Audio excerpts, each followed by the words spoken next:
Hey guys, it's Attorney Edward Littlejohn here for the real estate and probate question of the week. Today's question comes from Stephanie, and Stephanie wants to know the difference between a land contract and a deed, note, and mortgage. Wow, that's a great one, Stephanie. First off, what everybody has to understand is when we're talking about a land contract, what that is an agreement to sell a piece of property to another person or another entity over a specific period of time. And so basically, we see this when a buyer doesn't want to go to a bank and get a loan, and they want the seller to, quote unquote, carry the note. And so there's an agreement to buy the property from the seller over a period of time. When we do a deed, note, and mortgage, it's very similar.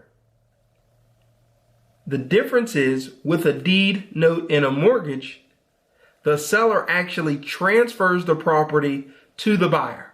And so now the property's in the buyer's name and there's a mortgage that's recorded on the property and a promissory note that's recorded on the property.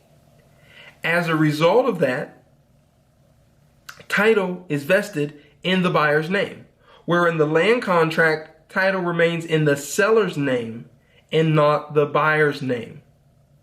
Now, when it comes to canceling or terminating the contract, both processes are very similar in terms of the land contract has a specific process that will result in a foreclosure or forfeiture of the buyer's interest